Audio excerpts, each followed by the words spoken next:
안녕하세요. 앨리스의 오도시 앨리스입니다. 생각발전소 12번째 이야기. 내 머릿속의 실험실, 생각실험에 대해 읽어보겠습니다. 옛날에는 철학에서 우화를 즐겨 사용했지만 그런 이야기들은 이제 한물간 것이 되고 말았다. 그 대신 오늘날엔 생각으로 하는 실험들을 이용한다. 이런 실험들은 옛날 옛적에로 시작하지 않고 이런 가정을 해보자 혹은 다음과 같이 생각해보자 같은 말로 시작된다. 말하자면 자연과학 실험을 하는 사람의 말투와 몸짓을 이어받은 셈이다. 이것이 시대의 흐름인 것이다. 우리는 가끔 현실이 아닌 것을 상상할 때가 있다. 이를테면 로또에 당첨되면 무슨 일을 할 것인가 하는 생각만 해도 그렇다. 그러나 이 정도로는 아직 생각으로 하는 실험이라 하기 힘들다. 상상의 이야기가 토론의 논거로 이용될 때, 그리고 특별한 생각을 불러일으키는 단초가 될 때 비로소 생각으로 하는 실험이라 할 수 있다. 전쟁을 선포했는데 전장에 나가려는 사람이 아무도 없다고 생각해보라. 그야말로 생각하는 실험의 고전적인 본보기라 하겠다. 이 문장은 나중에 다시 살펴보겠지만 평화운동의 모토와도 같은 것이다. 이 문장은 베르톨트 브레이트에게서 비롯되었다고 전해진다. 선전포고를 했는데 군인과 장교 그리고 마침내는 정마저 그걸 무시해버린다면 어떻게 되겠는가. 그리고 이 생각으로 하는 실험이 전쟁을 막는 가장 간단한 방법에 대한 은유가 아니라면, 그러나 1960년대 이래로 평화주의자들은 이것이 전쟁을 막는 길이라고 보고 있다. 차라리 날 죽여줘. 철학적인 문제에 이르면 생각으로 하는 실험에서 다루어지는 대상의 폭은 매우 넓어진다. 사람이 영원히 죽지 않는다면 사람은 어떻게 살까 하는 물음을 놓고 한번 생각해 보기로 하자. 사람이 영원토록 산다면 하고 싶은 것은 무엇이든 할 수 있을 것이다. 무궁한 시간이 있기 때문이다. 시기나 질투 같은 것도 생겨날 이유가 없다. 다른 사람이 가진 건 나 역시 지금 당장은 아니더라도 만년 뒤에라도 가질 수 있기 때문이다. 좌절이나 실망 같은 건 이제 안녕일 것이다. 영원 무궁의 생명이 눈앞에 있으니 간절히 바라는 게 있다면 언제라도 이룰 수 있는데 좌절할 까닭이 있겠는가? 물론 영원한 생명을 끔찍하게 생각하고 죽음이야말로 반가이 맞아야 할 것이라고 생각하는 사람들도 있다. 영국의 소설가 조너선 스위프트도 바로 그런 사람들에 속한다. 그는 소설 걸리버 여행기에서 바로 이 테마를 놓고 생각으로 하는 실험을 벌인다. 스위프트는 이런 물음을 던진다. 사람이 죽지 않는다면 어떻게 될까? 그런 다음에 스트럴드 브럭이라 불리는 사람들의 이야기를 들려준다. 걸리버는 모험 중에 이들의 이야기를 듣게 된다. 이 사람들은 죽을 줄을 모른다는 것이다.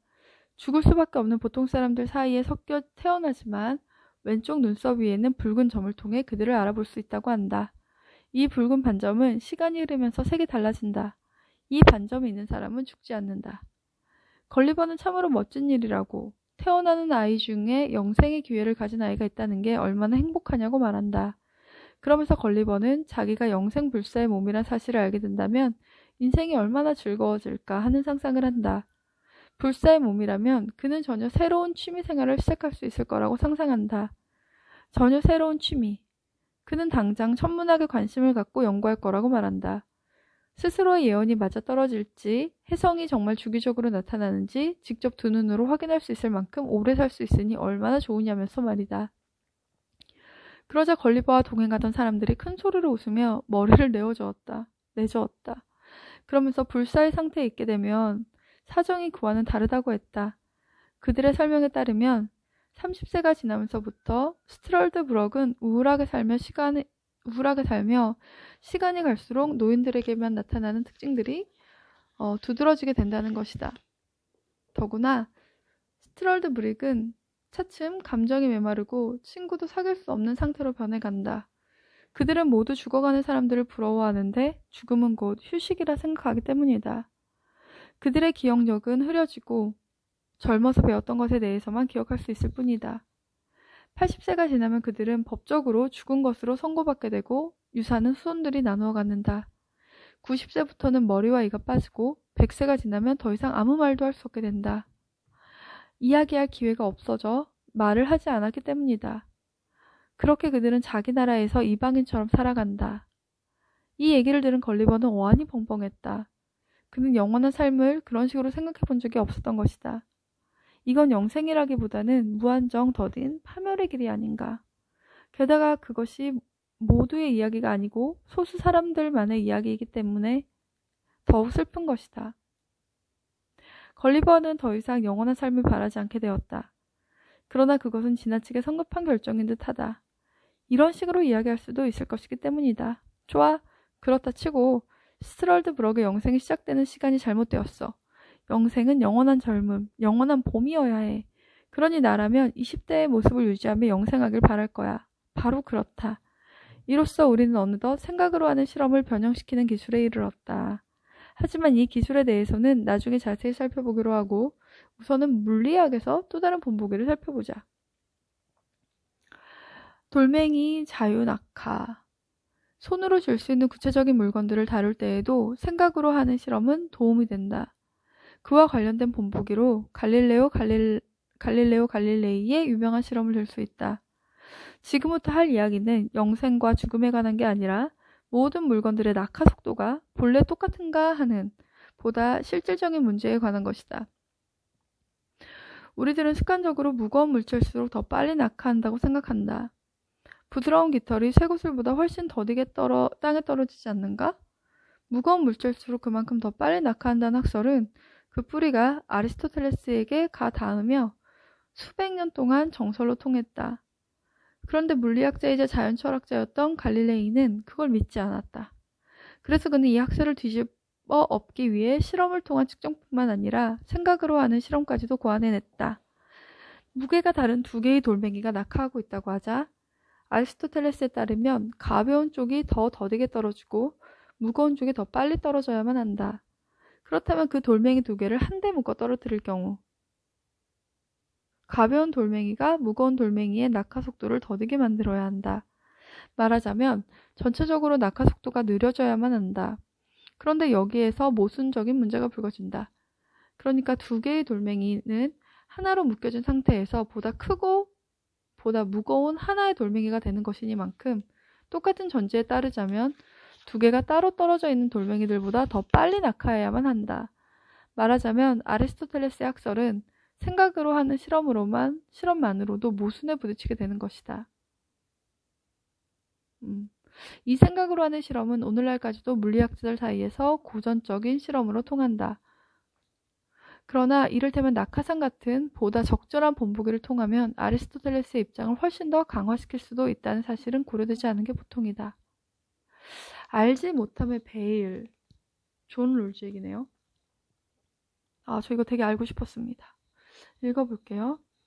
우리가 어떻게 행동해야 좋은가 하는 문제를 다루는 실용적인 철학에 대해 궁리할 때는 생각으로 하는 실험이 특히 즐겨 쓰인다. 그런데 그 과정에서 철학자들은 고도로 머리를 써서 생각해낸 기발한 사례에만 탐닉하는 경향이 있다. 이를테면 이런 식이다. 배가 난파하여 구멍보트에 간신히 올라탄 사람들이 굶주림을 견디다 못해 그들 중 한 명을 죽여서 그 고기를 먹어도 좋은가? 아니면 소아과 병원에 불이 났는데 스스로 빠져나올 시간도 빠듯한 소방대원의 눈에 요람에 누워있는 아기의 모습이 들어온다. 소방대원은 자신을 구해야 하는가? 아니면 아기를 구해야 하는가? 여기서는 보다 손쉬운 사례들을 가지고 이야기를 풀어가기로 하자. 먼저 앞서 등장한 정엄명령과 관계되는 생각의 실험부터 살펴보자. 내 의지의 준칙들이 항상 보편적 입법의 원리에 들어맞게 행동하라. 이 정엄명령으로부터 칸트는 거짓말을 해서는 안 된다는 보편적 금지를 이끌어내고 이를 옹호한다.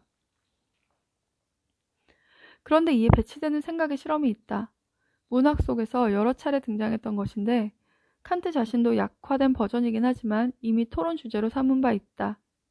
나치 시대에 유대인이 이웃 한 명을 숨겨주고 있던 어떤 남자의 집에 어느 날 비밀 경찰인 게슈타포가 찾아와서 유대인을 숨겨두었나고 묻는다. 어떻게 해야 하는가? 거짓말을 해서 자기 자신과 유대인을 구해야 할까?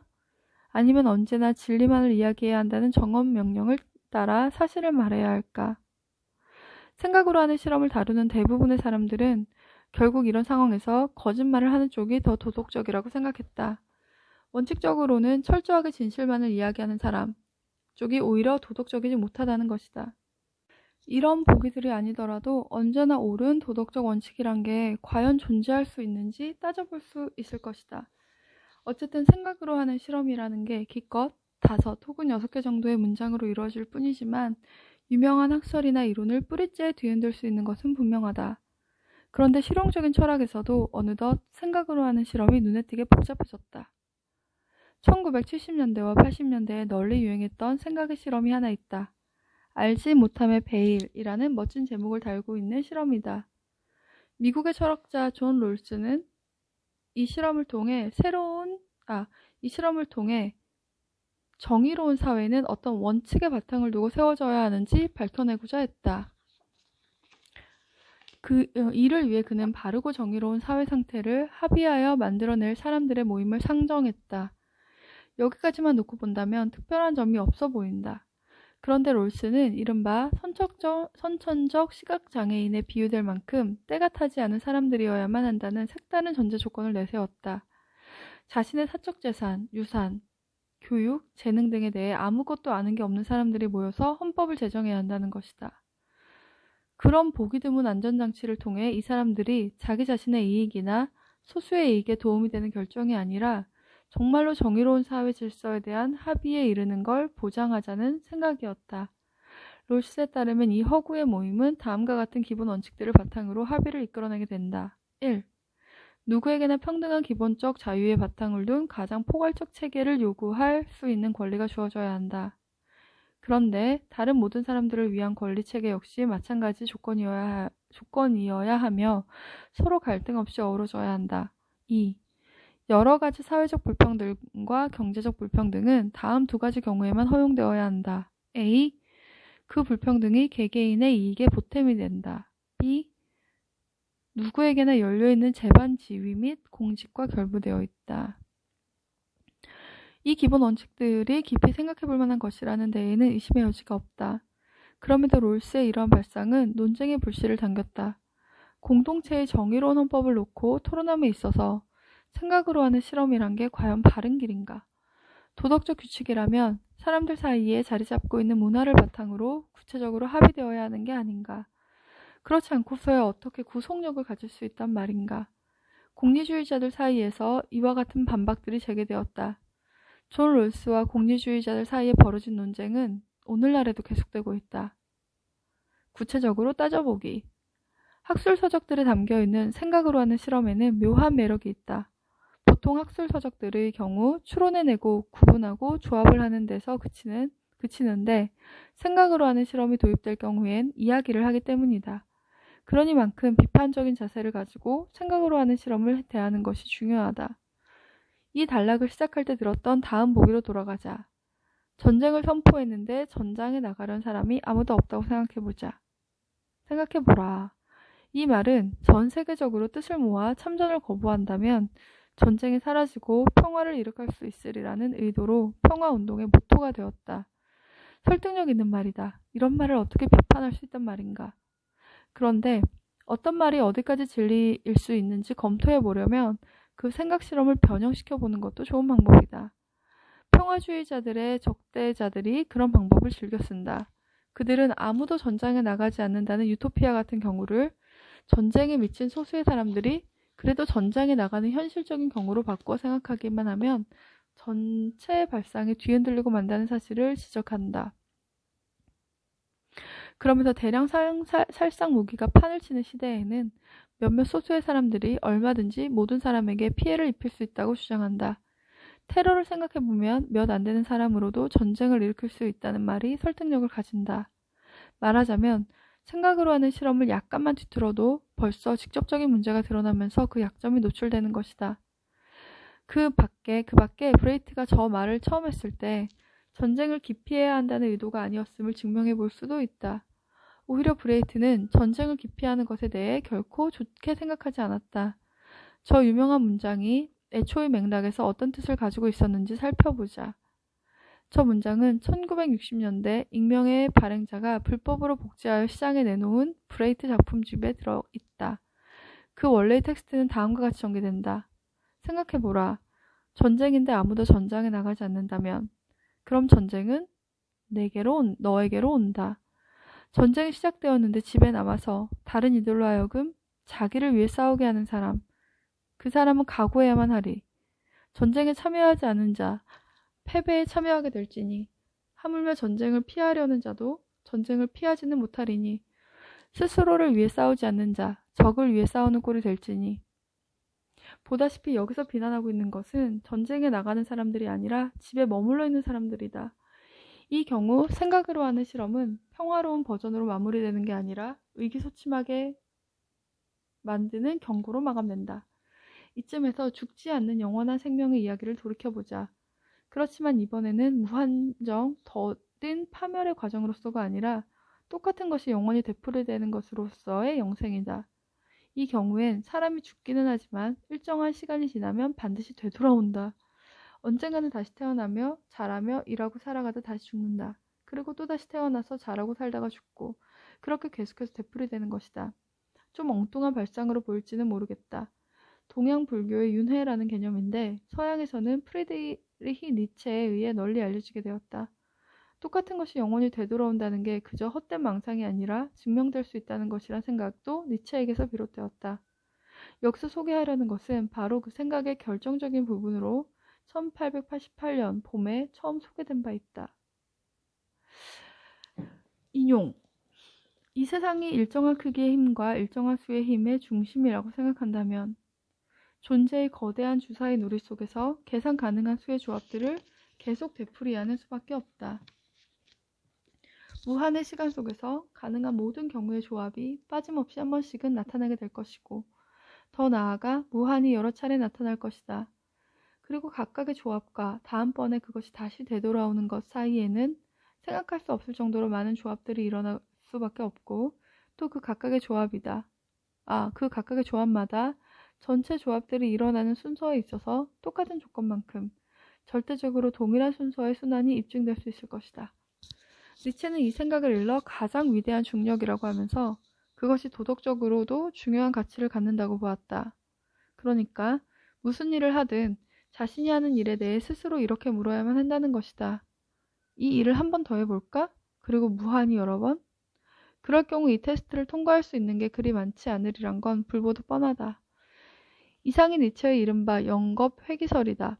그렇다면 이 생각의 실험을 어떻게 논박할 수 있을까? 먼저 그가 전제로 삼은 걸 의문의 저울에 올려보자. 시간은 무한한가? 정확하게 확인할 수 있는 세계의 특정 상태라는 게 존재할 수 있을까? 세상은 정말로 니체가 전제했던 것처럼 그렇게 무한한 것일까? 이 모든 전제들이 의심스럽기만 하다. 따라서 이렇게 말할 수 있다. 추론하여 증명하는 건 좋았지만 전제가 올바르지 않았다. 다른 방법을 통해서도 생각으로 하는 실험에 이룰 수 있는데 이를테면 그 모델 속에 들어가서 그 모델이 약속한 일이 실제로 이루어지는지 살펴보는 방법이다. 철학자 게오그르 짐멜은 바로 그런 경우를 하나 생각해냈다. 니체의 저 이론을 반박하기 위한 간단한 실험이지만 이를 이해하려면 고등학교 수준의 수학 지식이 필요하다. 니체의 이론에서 되풀이되는 것이 반드시 역사적 의미를 담고 있는 사건이어야 할 필요는 없다. 그래서 짐멜은 아예 기술적인 과정을 골라냈다. 이 실험에는 바퀴 3개만 있으면 된다. 영겁 회귀의 바퀴라고 불러도 좋다. 니체 스스로 자연과학적 논거를 가지고 접근했으니 이처럼 기술적인 모델을 이용하여 접근하는 게 더 잘 어울린다. 그러려면 크기가 똑같은 바퀴가 3개 있고 같은 축의 둘레를 회전하고 있다고 가정해보자. 새 바퀴는 일정한 부분에 점을 찍어서 표시를 해둔다. 그런 다음 바퀴를 돌리는데 두 번째 바퀴는 첫 번째 바퀴보다 2배 빨리 회전하게 한다. 그리고 니체의 생각을 뒤흔드는 역할을 맡게 된 세 번째 바퀴는 파이분의 1의 속도로 회전하게 한다. 이제 이 3개의 바퀴를 영원히 돌게 한다. 마찰이 전혀 없다고 가정하면 가능하다. 자, 그렇다면 처음 표시한 점들은 언제 다시 일직선에 오게 되는가? 그러니까 회귀는 언제 일어나는가? 두 번째 바퀴의 경우 첫 번째 바퀴보다 2배 빠른 속도로 회전하니까 2바퀴만 돌면 벌써 표시한 점이 일직선상에 오게 된다. 그리고 다시 4바퀴째 일직선상에 오고 그런 식으로 계속된다.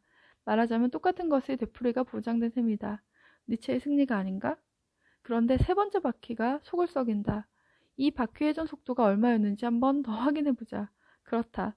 첫 번째 바퀴가 축을 한 바퀴 돌 때 세 번째 바퀴는 파이분의 1만큼 회전한다. 정확히 맞다. 그리고 축을 두 바퀴 돌게 되면 회전한 값은 파이분의 2바퀴가 된다. 파이가 정확히 3이라면 전혀 문제가 없게 될 것이다. 그렇다면 첫 번째 바퀴가 3번 회전하는 순간 표시한 점은 다시 일직선상에 서게 될 것이다. 그런데 아쉽게도 파이 값은 한도 끝도 없이 계속되는 무리수다. 대단하네요. 소수점 뒤로 무한한 수의 행렬이 이어지는 그 수를 지금껏 어느 누구도 끝까지 계산해내지 못했다. 이렇게 해서 니체의 영겁 회귀론을 반박했다고 합니다. 와, 대단한데요? 다음 주제 읽어볼까요? 창의력의 자리는 어디인가? 생각이란 건 떠오르는 착상, 아이디어 혹은 그 비슷한 것들과 관계된 것이라고 많은 사람들은 말한다. 한마디로 생각은 창의력과 관계된다는 말이다. 생각의 실험이야말로 창의력 없이는 성립될 수 없다. 유럽 언어에서 창의력이란 말의 뿌리는 라틴어 이노바레인데 이 말에는 어떤 일에 새롭게 몰두한다는 의미가 있다. 말하자면 하늘에서 떨어지는 새로움을 말하는 게 아니라 어떤 일을 계속해서 새롭게 다룬다는 의미가 되는 것이다. 이 책에서 소개하고 있는 논리 전개의 기술도 바로 그런 방법으로 작동한다. 다만 기능을 바꿀 수 있는 그 무언가가 이미 존재하고 있다는 전제하에서 말이다. 그 바탕에 깔려있는 생각은 새로운 논거라고 하는 게 대부분 옛날의 논거들로부터 나온다는 인식이다. 이미 존재하고 있는 어떤 걸 가지고 모양 혹은 성질을 바꾸는 것에 다름 아닌 것이다. 그렇다고 그것이 무턱대고 베끼는 것이어서는 안 된다. 변화가 끊임없이 이루어지고 있다는 게 드러나야만 한다. 그건 바로 세상에 더 좋아질 수 없을 만큼 좋은 것은 없다라는 금싸라기 같은 원칙을 따르는 일이다. 새로운 생각의 실험이란 것도 모두가 옛날 생각의 실험들로부터 나온다. 때로는 개그나 소설의 한 대목이 그 출발점이 되기도 한다. 이 태제를 위한 본보기는 엉뚱하면서도 어떻게 보면 천재적으로 기발한 생각의 실험이다. 이 본보기는 움베르토 에코에게서 나온 것으로 이 세상을 정확히 있는 그대로 그려내는 게 가능한가? 라는 물음을 둘러싼 것이다. 그러니까 제가 계속 말하지만 어떻게 이렇게 심도 있는 이야기가 청소년 권장용이란 말입니까? 청소년들이 읽으면 좋겠지만 진짜 우리 청소년 이 정도 수준이면 제가 부끄러워야 할 것 같아요. 저는 참 심도 있고 어렵네요. 계속 읽어보겠습니다. 과학자들이 곧 해결하게 될 거라고 주장하는 게 바로 이 문제이며 그렇게 되면 모든 것을 세세한 부분까지 설명할 수 있는 이른바 우주 만물의 공식을 찾는 것도 가능해진다. 그런데 우주의 모든 것, 삼라만상의 모든 걸 정확하게 설명하는 완벽한 공식이란 게 존재할 수 있을까?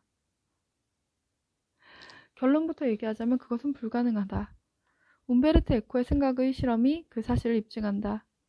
그는 어느 나라의 지도를 1대1의 척도로 만들어낼 수 있는 이론적 가능성에 대한 문제를 제기한다. 지도는 1대1 척도를 지키고 최대한 정확해야 한다. 여기서 또 하나의 전제는 그 나라가 우주에 해당한다는 것, 그러니까 무한히 크다는 사실이다. 그런 전제로부터 이 지도는 그 나라 자체 안에서 만들어져야 한다는 결론이 나온다. 또한 정확해야 한다는 전제 조건을 충족시켜야만 하고 동시에 이 지도는 한 장으로 펼칠 수 있어야만 한다. 에코는 그런 지도의 가능성으로 다음 세 가지 경우를 든다. 1. 땅바닥에 놓여있는 불투명한 지도. 2. 걸려있는 지도. 3. 투명하고 투과될 수도 있으면서 바닥에 펼쳐놓고 돌릴 수 있는 지도. 에코는 먼저 지도를 접거나 펴기 위해서는 나라 한복판에 거대한 사막이 있어야 한다는 사실을 못 받고 넘어간다. 이어서 그는 그 지도에 의해 생겨날 수 있는 생태학적 문제들, 이를테면 바람에 대해 토론한다. 그런 문제들 모두 흥미로운 것이긴 하지만 그렇다고 해서 그것이 이 지도의 존재 가능성을 필연적으로 뒤집지는 못한다. 정말 문제가 되는 것은 다름 아니라 지도가 펼쳐져 전체 땅덩어리를 뒤덮는 순간 그 지도에 그려진 대상이 변화를 겪게 된다는 점이다.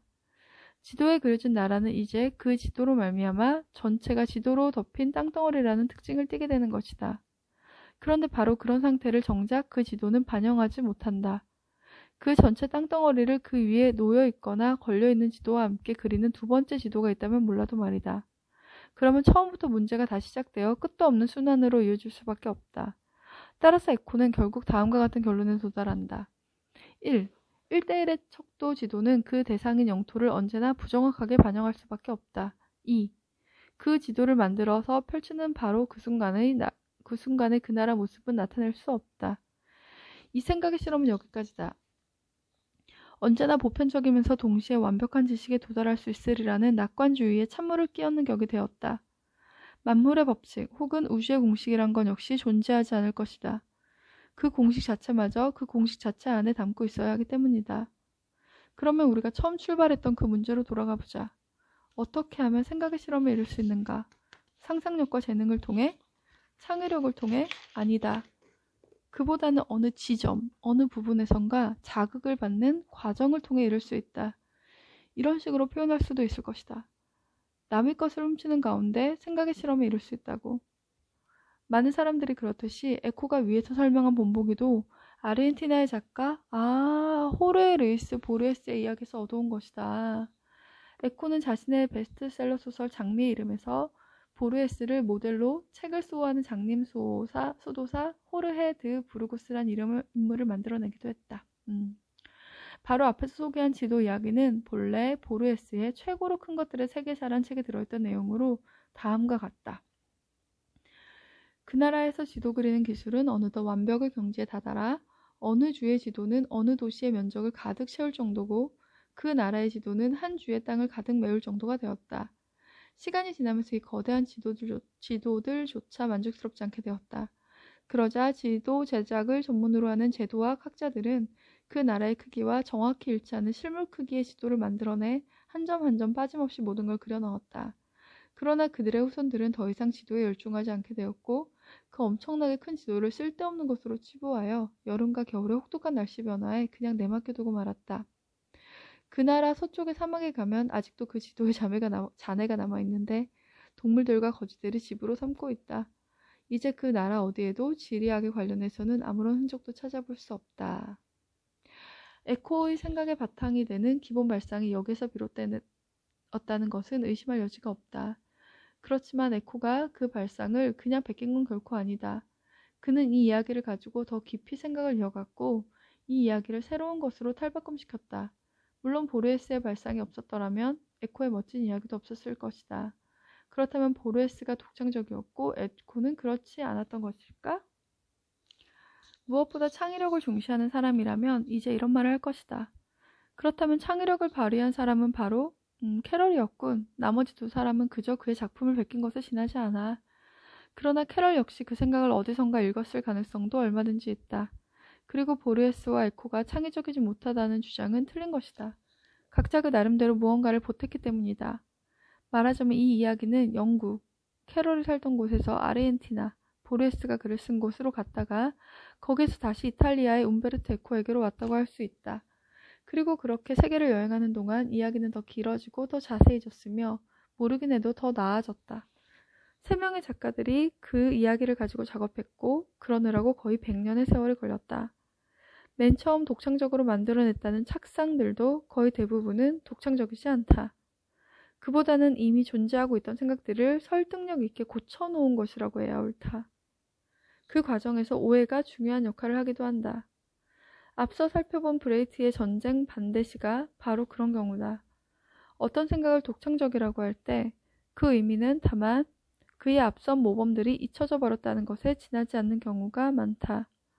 어떤 생각이 유명한 작가에 의해 발견되었을 경우 어느 정도 세월이 지나고 나면 어느덧 그 생각은 그 작가가 창의적으로 이룩한 업적으로 둔갑하는 게 보통이다. 이를테면 갈릴레이가 본보기로 써먹은 낙하하는 돌멩이도 그런 경우다.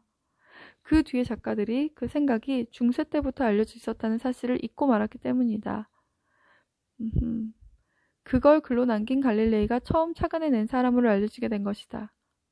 하지만 그 생각은 14세기 독일의 철학자이자 자연연구가인 알베르트 폰 작센의 글에 이미 언급되어 있다.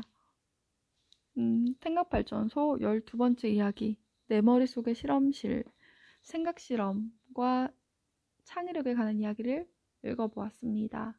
앨리스의 오두시 여기서 마치고 13번째 이야기에서 만나요. 안녕.